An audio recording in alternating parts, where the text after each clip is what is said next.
Okay. I didn't like the game this weekend as a Seahawks fan. I what else do I have to say on this game? That's one of our worst games of the season. I know we are 4-4. We are playing below what a 4-4 team is playing right now, in my opinion, especially at that game.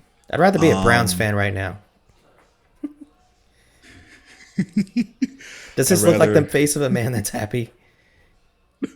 I just think of that. I just think of that meme. Same shit every time. Like said different year, same shit. yeah, Or no, he said different day. yeah, same shit, different, whatever it is. It's just But that he said dude. it like in a different way. No, Yeah. I know the meme, man. It's What the fuck? What the um fuck was that, dude?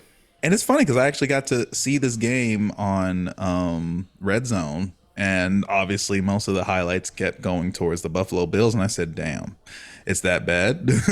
Like I know I the had to Bills walk are away the from that dude. Bills. Like it went 31-3, and I Yeah, you turned it off, didn't you? yeah. You got no choice but to. I mean, ain't I no coming think, back from that. yeah. I mean, if I had to just take what this game was giving, what was it giving? It was It was giving giving dog shit. frustration. Yes, dog shit. It was giving, no disrespect like to the players, but like the game as a whole, you can at least just try to call the game like that was a dog shit game. Especially we got, two of our like Derek Hall and I forgot who else it I think it was was Jaron Reed. arguing. Oh, okay, Jaron Reed just arguing on like the sidelines and stuff like that. And Jaron Reed, I think this is like his second game back or two or so, like coming back off of his stuff earlier. So it's really just like I don't think we need that I'll be with honest. like I'll be honest. I liked that moment. That was the one moment of that game that I liked because it showed that at least they gave a shit. Nothing is worse as a fan than watching a team that's out there, pulling punches, and maybe that's looking inward a little bit. That was definitely a moment where a drive that would have ended in a field goal turned into a touchdown. It cost us points. I've never heard of two fouls, one by the offense and one by the defense, not offsetting. That was the first time I've ever heard that. But Derek Hall got called on a very soft. You could even see it's funny. Like you could see Josh Allen go. He just felt the hands and he just went. Just did one of those. He went limp. Uh, mm-hmm. but it They was know how one of to those they know how to moments play. where I They know how to play it off. yeah, I You mean, know how to do. it's quarterback play in the NFL these days. Football's Mm-hmm. dead. Um, ask anybody that's or who did they play? The Niners. Ask Niners fans after Patrick Mahomes pulled off the longest run of his career. But anyway, I think that moment was two players holding each other accountable, and you could see that the conclusion of that was them dapping it up. Setting the leveling with each other. I think Mm-hmm. Jaron Reed's been in this league a long time. Derek Hall is an exciting prospect that's got the world in front of him. He's been one of our most exciting players on defense. If everything goes right, it's probably going to be one of those moments that Derek Hall looks back and said that was the moment that I got set right a little bit. But yeah, that was the highlight for me of that game was those two fighting from the Seahawks side. There was nothing Yeah. else. I mean, just like we only had 233 total yards of offense, man. 32 of it was rushing, 201 was passing How many compared to. how many of those 32 were K9? Oh yeah. Oh, I'll break this one down for you. So we got Charbonnet with 3 attempts for 4 yards and a touchdown, right? The only touchdown. K9 9 for 12. That's what I'm talking about, right? But our leading rusher, the man, the myth, the legend, Geno Smith, 5 for 16. Dual threat quarterback. You never heard Oh, you heard it here first. right. Dude, You heard of Cam Newton? Man, he puts Cam Newton down. No, it's I'm a kidding. shame. But It's just, you can't it's help but just laugh, bad. man. Like it's just Yeah. this is where we are in the season. Like we started 3-0, now we're 4-4. We went one Yeah. and four after over the last 5 games.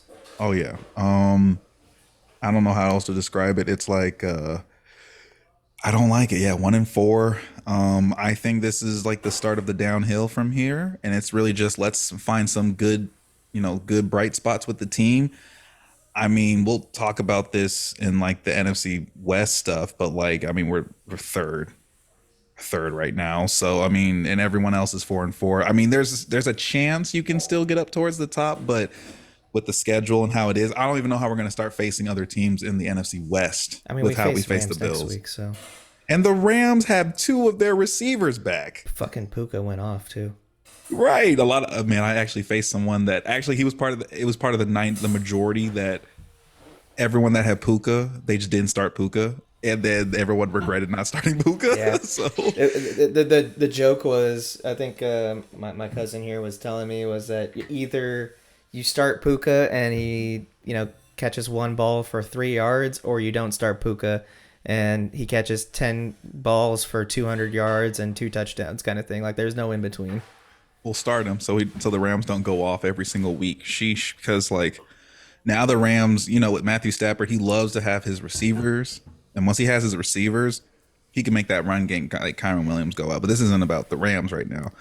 Point is, like with the Seahawks are this season so far, in the past 5 weeks, I think we have a lot of, and I know we did some trades. We did some trades on the D line. We did a trade at the linebacker, which, after watching some film again, like I'm glad we got rid of.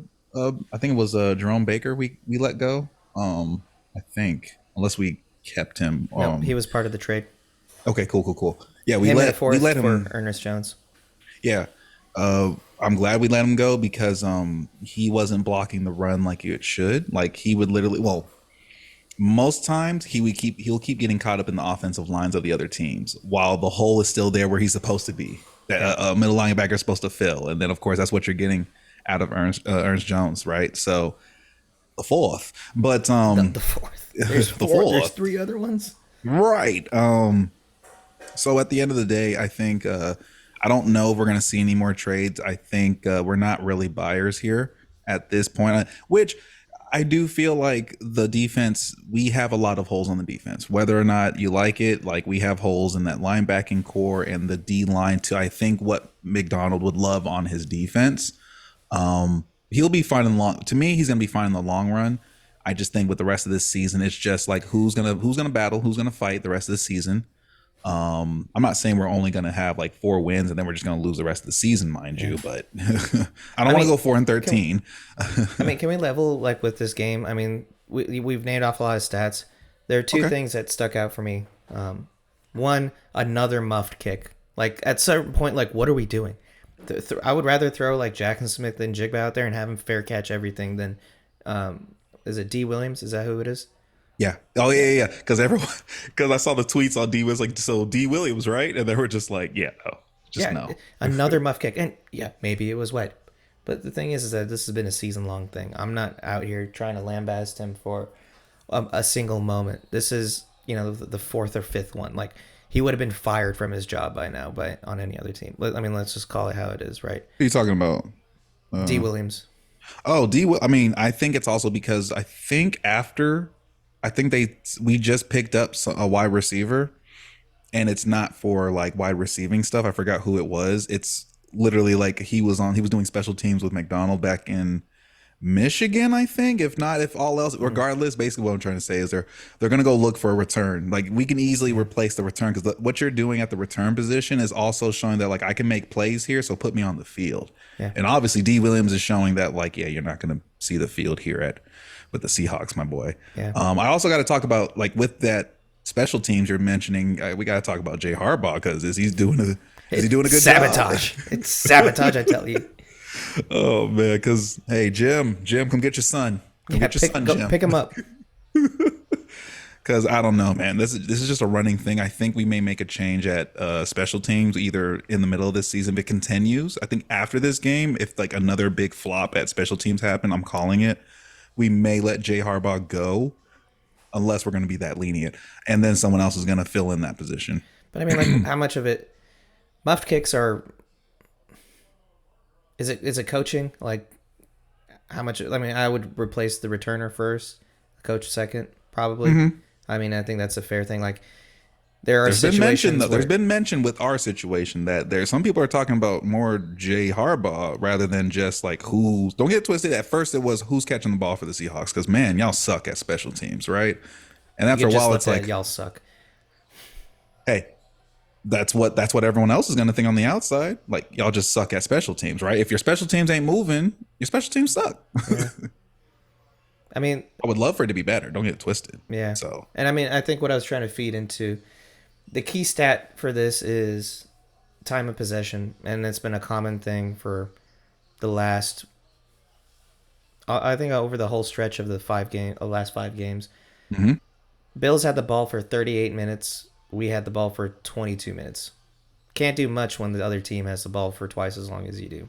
that is fair. I mean, it comes down. I think it was Richard Sherman to KJ Wright on Richard Sherman's podcast said the best defense is a good run game, and we just couldn't do it. Like, Yep. and we're gonna continue not to be able to do it. I mean, the interior line is atrocious. I mean, I feel like Mike Jarrell was out there, and he was probably he's our fourth pick right tackle, and he probably made the rest of them look to shame. I don't have the PFF grades or nothing like that, but the interior line is non-existent. And the reason why K9 is a lot more successful, I would say, than a Charbonnet.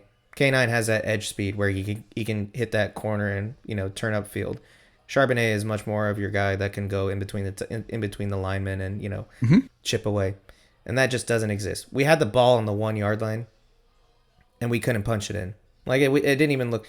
And then there was another play. Connor Williams snapped the ball 15 feet over Geno Smith's head. Oh, I saw that. That's the Like, one what are they we actually doing? showed. We shoot ourselves in the Oh, foot so much. Geno threw one of the worst picks. I don't blame Geno for this. I mean, maybe it was pressure, and we can go back to the offensive line. But Geno threw one of the worst picks of the season. It was a big man pick. It's time of possession. You need to be on the field, and that happens if you have a good run game and your defense can keep the other team off the field. And when you don't have a good run game, it exposes the defense. When you don't have a good defense, it exposes a bad run game, right? mhm, It feeds mhm, off each other. So Ernest Jones hopefully addresses it from the defense side, mhm. but until that interior line improves, because man, they don't deserve their job. I mean, let's just call it how it is.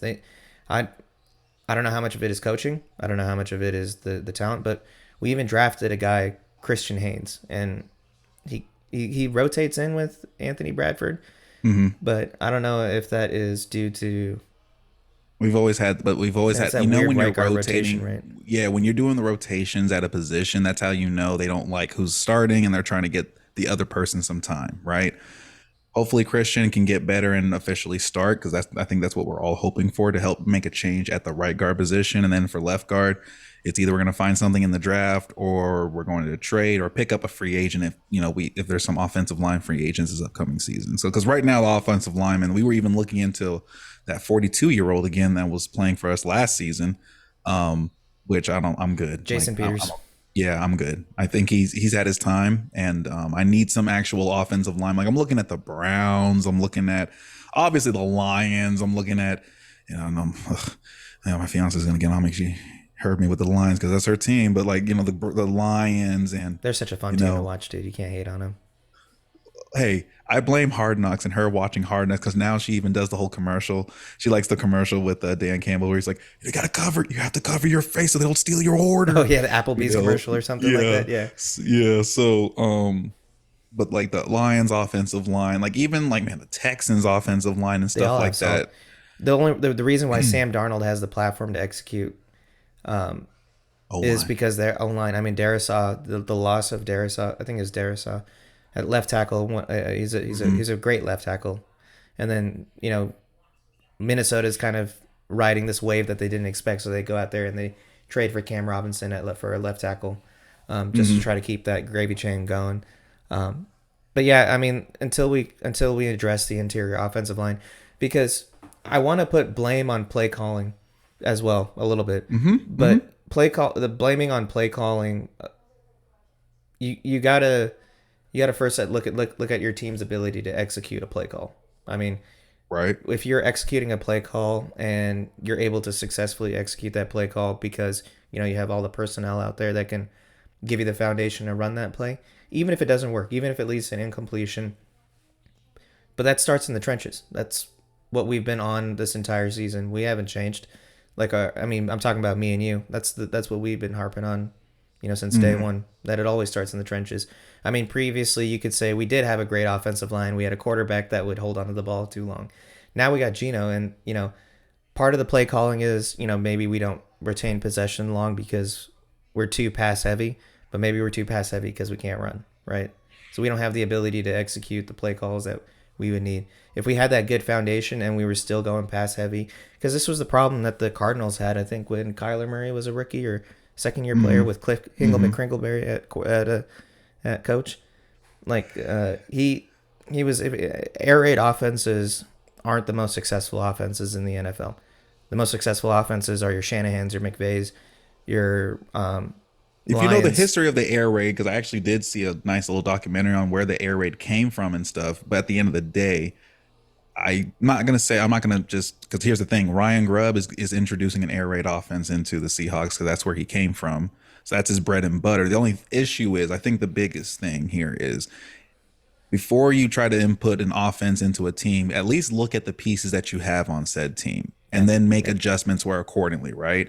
That was the same that had to be done for the air raid. The air raid concept actually came from another team saying like, well, we just got to run the ball. I'm like, okay, cool. And so your offensive lineman, you got some big offensive linemen. Yeah, on average, their weight is 195. And I'm like, you can't run the ball if you have light offensive linemen. This was just like, I forgot which college it was. It But was either maybe Washington or not Washington, but like Washington State or someone with yeah, the coach that brought it. Mike So my Leach, point is, yeah. Yeah. R.I.P. So like it's whoever, it's like, who brought it and who said, okay, hey, we need to air raid because that's who we have talent at receiver, which Yeah, we do. yeah, we So I have. can I see mean, we're, that. we're four deep at receiver. I mean, when we're healthy, right? Even Bobo is out there doing pretty well, and and maybe that's what's happening here because I mean, when Ryan Grubb was play calling on the Huskies, we passed the ball a lot, but we also had three top two draft pick receivers and a top 10 quarterback. An And we MVP also candidate have quarterback and an elite offensive. second round running backs too. Two of them. Yeah, and I think the Huskies also had I mean, I think it's regarded as one of like a either let's say top two offensive line in college football last season. So they had the foundation to execute whatever scheme they wanted, whether it was run or pass. But it starts with the foundation, and the trenches just ain't there, man. Thank you. At least someone says it because I always fight like if I'm playing Madden, if I'm playing EA college sport or football, I always build up that O line and D line because you can't have anything without them. Yeah, I mean, look at it. Like the Giants are a good example. I I, I think they have a good offensive line. I think it's regarded as good. Stingy defense, like a good offensive line that like obviously they don't have a Yeah, good and Daniel quarterback. Let's Jones is just usually the guy that shoots himself in the throat. But they got Tyrone Tracy Jr. out there running, and he kind of had a breakout game against us because every running back does. But he also had one I think last night or the night before.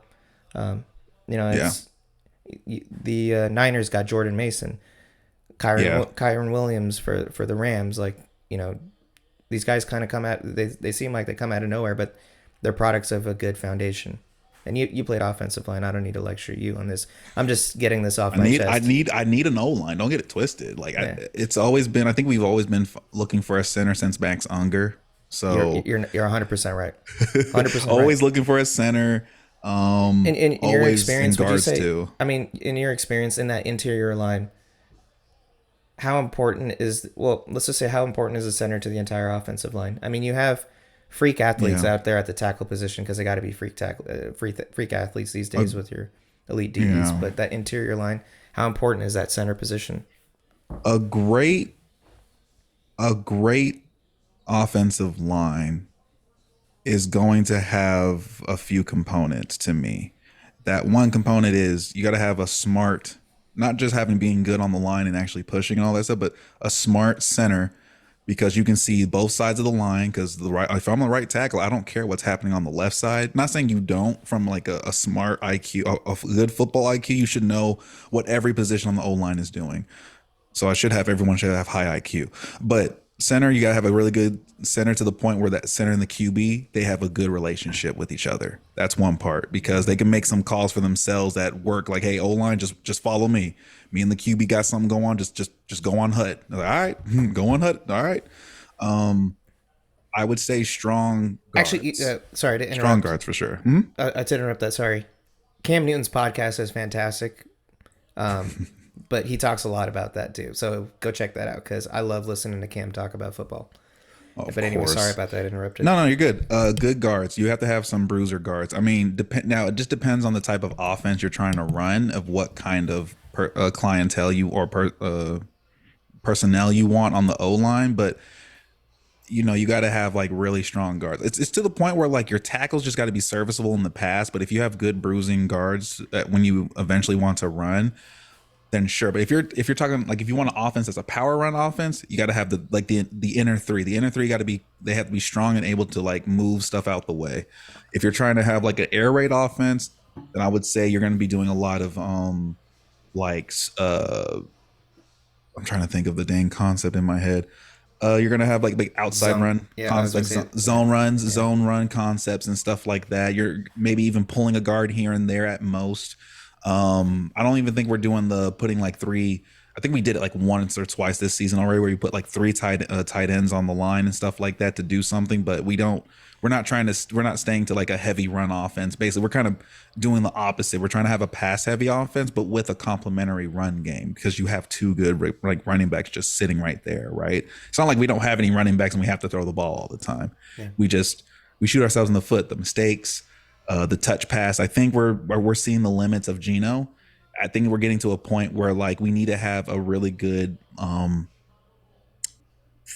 unit on the offense around him to so that he doesn't have to do too much. I'm not saying he can't throw, but I don't want to put him in a position where he's throwing 50 times a game. So, but yeah, offensive lineman, your three inner linemen is like that's like the core. Yes, a left tackle is always put up because that's the blind side of a typical quarterback. That's a right-hander and not a southpaw. But I think it starts with the inner three because if you don't have an inner three and you have like strong tackles, then I guess we're always throwing the ball because we can't run for anything. So that's what it's kind of giving me with this And current season right and yeah, now. that's actually that's what we're seeing, right? Yeah, and then of course we got two new offensive coordinators first year at both offense and defense. So Ryan Grubb and Aiden Durd. I think he came from like he came from overseas and stuff like that. So I'm not saying that's nothing against him. It's more so just like we have two first year coordinators on the team with a first year head coach. I don't think it's There's not gonna like be we growing pains. right. I say this is also part of the growing pains, especially with McDonald trying to find. We're trying to give ourselves an identity, and that's gonna take some time after the years we've had previously. Yeah. So I just hope for better games and to see better things from a lot of our current set of players before we get to the end of the season and eventually let some of them go because I know that's gonna happen. I mean, it's bound to. But that's all I had for at least this week. We got the Rams up next week. Be sure to catch that video. Do you have anything else before we sign off here? I got nothing else except I hope we don't find a way to be worse than this game.